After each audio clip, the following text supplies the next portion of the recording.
Carl Jung uncovered an unexpected but deeply effective response for empaths who face gaslighting. Contrary to common advice, it's not about collecting more proof, crafting better explanations, or trying to make the manipulator see your perspective. In fact, the real power lies in something that might feel deeply uncomfortable at first, but it instantly strips the gaslighter of their influence. In 1921, Jung worked with a patient called Sophia. For 3 years, she had poured her energy into convincing her husband that conversations he denied had actually taken place. Her strategy: document everything. She meticulously kept journals, filed letters, noted dates and times with precision. Yet, the more she documented, the more he insisted she was delusional. Eventually, Sophia's trust in her own memory began to erode. She would lie awake, replaying exchanges over and over, trying to figure out if she had made it all up. She stood at the brink of psychological collapse. Jung offered her a radical truth that shattered her assumptions. You're not losing your mind. You're losing a game that was never designed for you to win. That moment reframed her entire experience. The key wasn't in collecting better evidence, it was in stepping out of the game entirely. If you've ever felt like you were spiraling while simply trying to prove your sanity, you've experienced what Jung labeled the gaslighting trap. And understanding why sensitive, intuitive people fall into it is what reveals the only response that truly works. When Sophia arrived at Jung's office in Zurich, she came armed with evidence, piles of journals cataloging conversations, letters her husband now claimed were never written, and meticulous records of promises he now denied making. She had spent years assembling what she thought would be an airtight case. She told Jung, "If I can just lay it all out, he'll have to admit it. Then we can move forward." But Jung saw something she couldn't. Her husband's denial wasn't due to confusion or forgetfulness.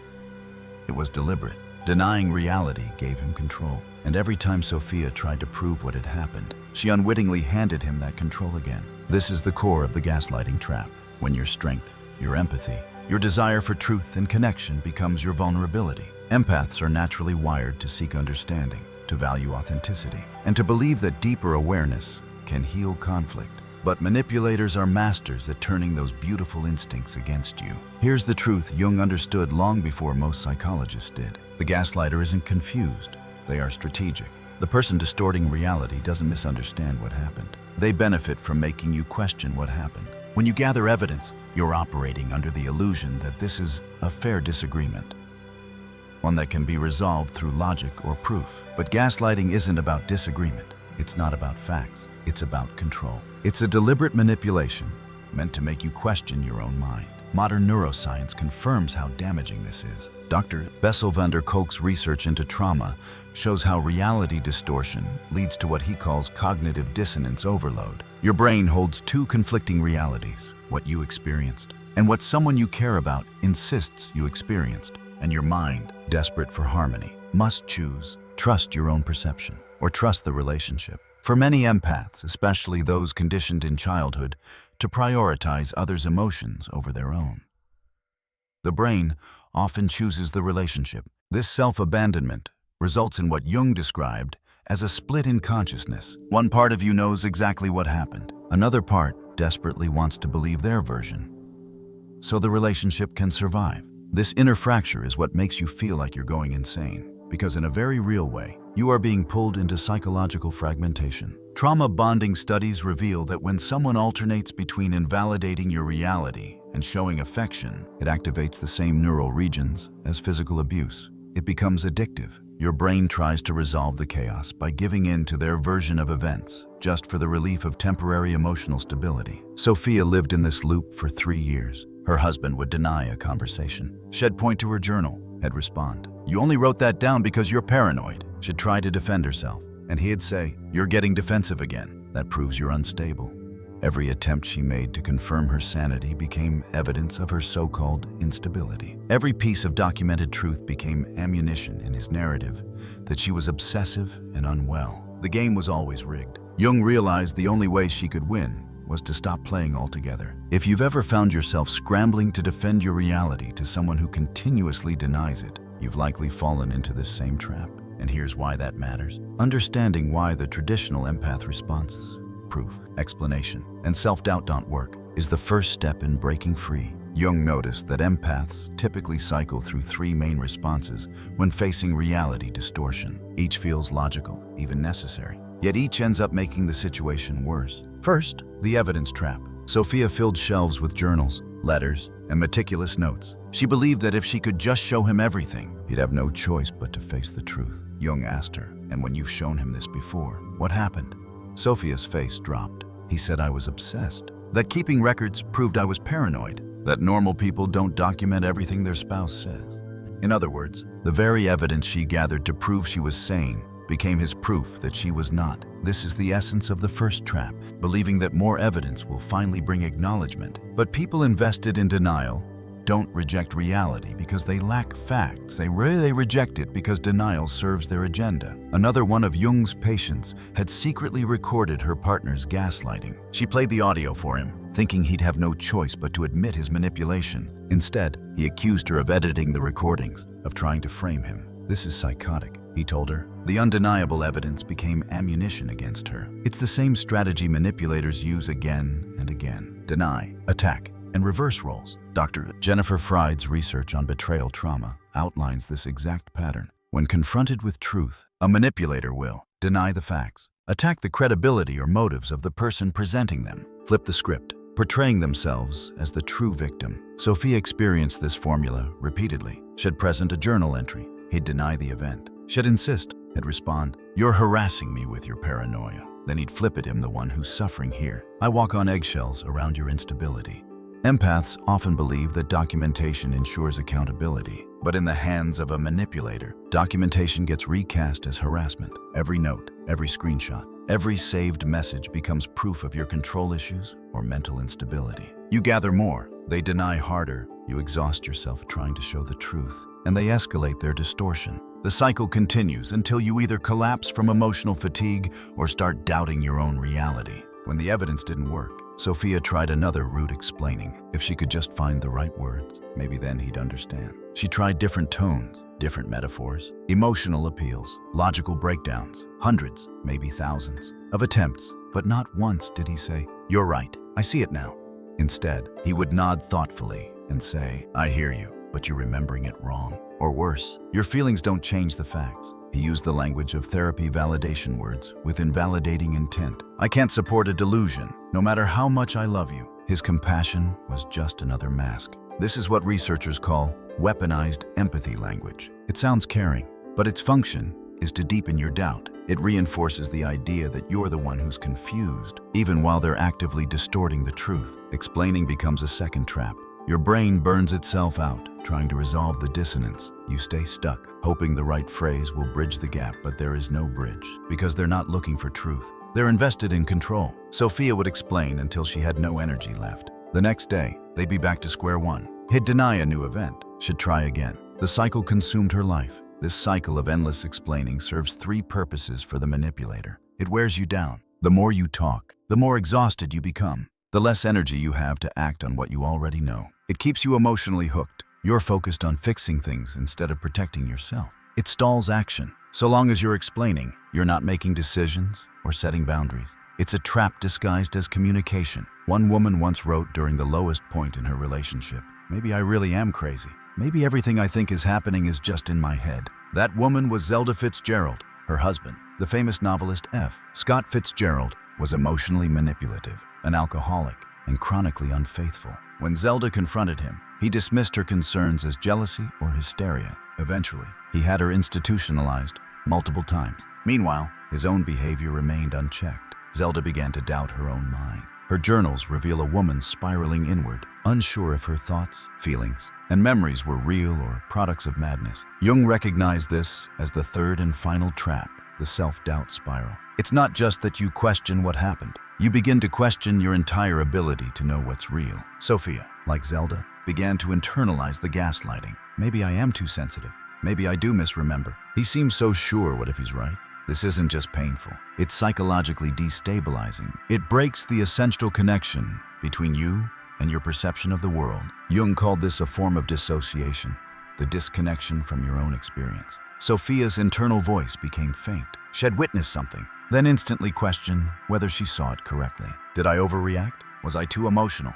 The more she questioned, the more control he had. Eventually, he no longer had to argue. She did the work of doubting herself on his behalf. Research on emotional perception backs this up. When someone you love persistently contradicts your reality, your brain hits a crisis point. It must choose, do I trust what I see, or do I maintain the attachment? For people who learned early in life to devalue their feelings, the brain usually picks attachment no matter the psychological cost. This creates what psychologists call betrayal trauma. Your brain knows something is wrong, but won't allow you to fully admit it, because doing so threatens the bond. So you fracture inside. Sophia lived in that fracture. She'd replay arguments for hours, analyze her own facial expressions and tone of voice, ask friends, was I overreacting? She scrutinized herself, never him. It was a slow, quiet unraveling of the self. The self-doubt spiral is the final breakdown before collapse. It's the psychological equivalent of free fall. That's where Sophia was when she found Jung. If you've ever found yourself in this spiral, second-guessing your feelings,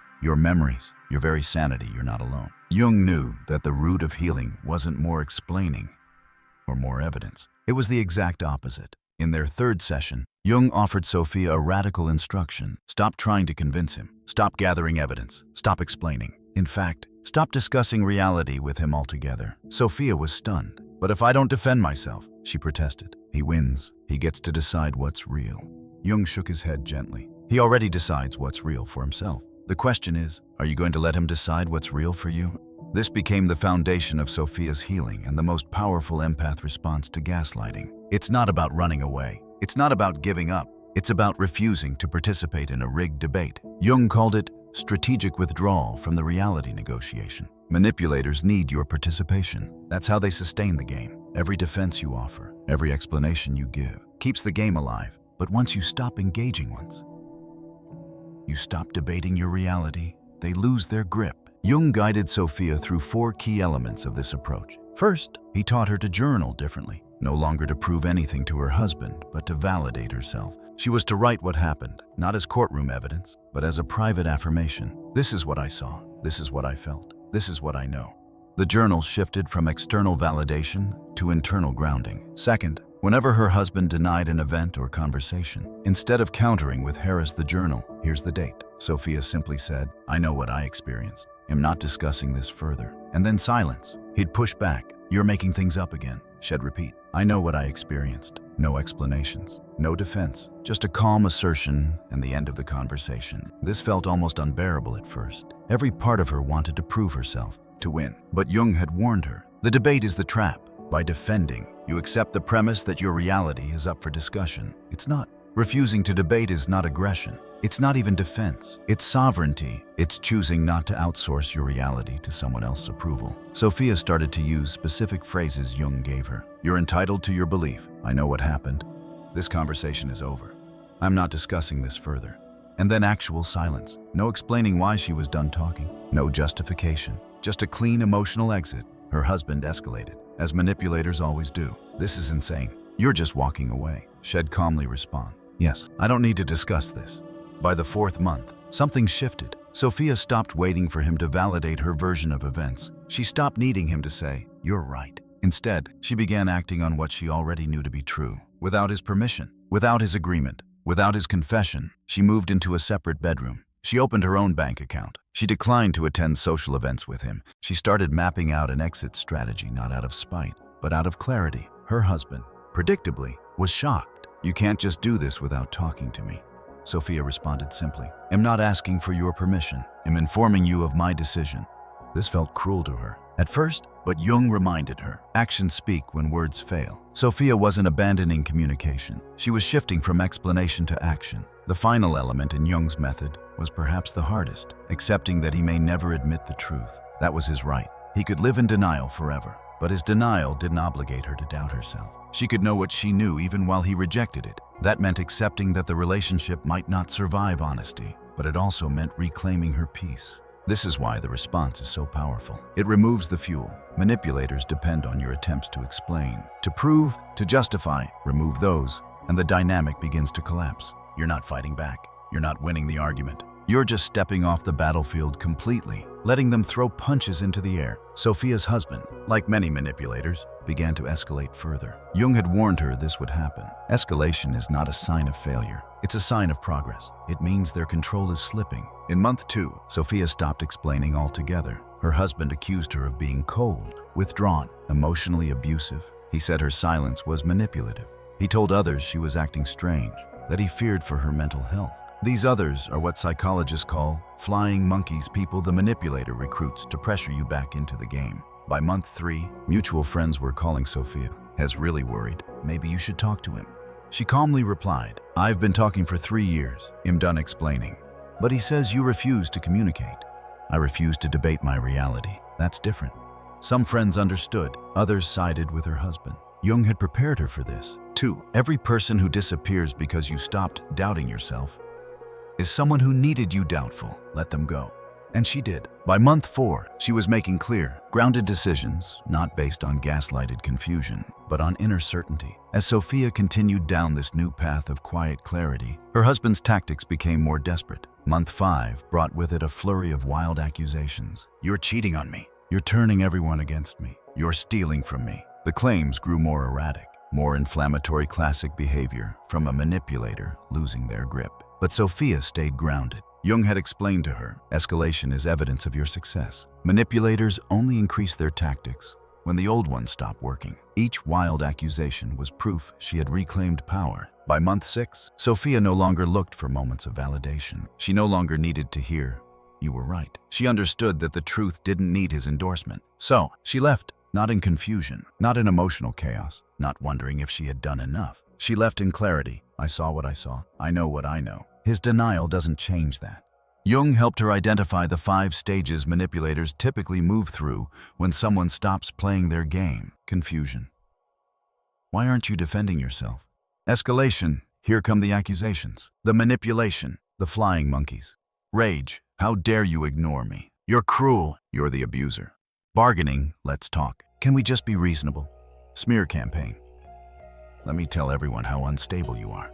Few manipulators ever arrive at the truth. Most escalate until you either come back to the game or leave for good. Why is withdrawal so powerful? Because it ends the cycle. Gaslighting, by its nature, requires your participation. It's a negotiation over what's real. The moment you remove yourself from that negotiation, the manipulator loses their platform. They can no longer shape your world because you're no longer handing them the pen. But withdrawal comes with a heavy cost. The relationship may not survive truth, and that's why so many people stay trapped. Because they believe losing the relationship is more terrifying than losing themselves. Jung said it plainly. Staying in the game guarantees psychological destruction. You'll lose yourself trying to prove yourself. But leaving offers the one thing gaslighting can never allow: peace. Because here's the paradox. The relationship was already broken. If it only worked when you abandoned your perception, it was never safe. It wasn't love. It was captivity. A relationship that demands you doubt your reality. Jung told Sophia is not a relationship. It's a hostage situation. If you've ever set boundaries and then watched someone escalate, comment, they escalated when I stopped. Because the aftermath of leaving the game isn't just freedom. It's rebuilding what gaslighting dismantled. Your trust in yourself. 6 months after leaving, Sophia sat in Jung's office and said something profound. I'm no longer trapped with him, but I'm still trapped in my head. I question everything I perceive. How do I trust myself again? This is the final and often longest phase of recovery, reconnecting with your own perception. Because gaslighting doesn't just harm the relationship with the manipulator, it fractures your relationship with yourself. You begin to question the only real compass you have in life, your own experience. And healing means learning to trust that compass again, one tiny truth at a time. Jung helped Sophia begin small. Don't jump into big decisions, he told her. Start with little truths. She began with sensations. I feel cold. Then she noticed the reflex. Am I really cold? Maybe it's just the air. Maybe I'm overreacting. She would pause and instead affirm. Yes, I feel cold. That's valid. I'm hungry. Maybe I'm not. I just ate. Maybe I'm bored. Not hungry. No, I feel hunger. That's real. I trust it. These tiny affirmations rebuild the neural pathways gaslighting tried to destroy. She practiced noticing interactions too. That person just cut in line. Her instinct was to excuse it. Maybe I misread that. Maybe I misunderstood. Instead, no, I saw it. It happened. I trust my eyes. Sophia continued journaling, not for her husband, not as defense, but as validation. Today this happened. I experienced it this way. That experience matters. Her journal transformed into a sacred document of her perceptions, not infallible, not immune to error, but valid, worthy of respect, deserving to exist. Over time, she accumulated a new kind of evidence, not to convince others, But to reconvince herself, I've seen myself notice things clearly. I've seen patterns. I've noticed warning signs and honored them. My perception can be trusted again. She also joined a support group. For the first time, she told her story and heard others say, "That happened to me too." You're not crazy. After gaslighting, we don't just need to be believed. We need to see ourselves through the eyes of people who don't twist our reality, who say, "I believe you, that's real. You're not imagining it." Sophia learned to tune into another form of truth or body. Jung asked her, when he denied reality, "How did your body feel?" Tight chest, stomach knots, like I couldn't breathe. And when you chose to trust your perception, relief, like something loosened, like I could breathe again. Your body doesn't lie. Even when your mind has been manipulated, the body holds the truth. Dread, nausea, tension, these are messages. And over time, Sophia learned to listen. After a full year of dedicated work, Sophia returned to Jung and shared something that marked the closing of her transformation. I still doubt myself sometimes. But now, I catch it. I recognize the moment I start questioning what I saw or felt. And instead of spiraling, I pause and I choose to trust my perception. That, Jung told her, was true sovereignty. Sophia no longer needed anyone, especially not her former partner, to confirm her experience. She didn't need the manipulator to believe her. She believed herself, and that was enough. For 3 years, she had been consumed with proving her truth to someone invested in distortion. But she came to understand the most powerful response is not a flawless defense. It's not a clever comeback. It's not even standing up in a dramatic moment. It's this, trusting your perception so completely that no one else's denial can shake it. It's refusing to negotiate your reality. It's acting on what you know, even if no one else ever validates it. That's what ends the cycle. Not winning the argument, but walking away from the game altogether. So, if you've survived gaslighting, this is your reminder. You didn't survive to spend the rest of your life in doubt. You survived to remember who you are. Your perception is your ground. You stand on it not because it's perfect, but because it's yours. And no one gets to take that from you. The most powerful empath response isn't confrontation. It's unshakable self-trust. Thanks for watching. Don't forget to like, share, and subscribe to our channel for more insights like this, because your truth deserves to be honored.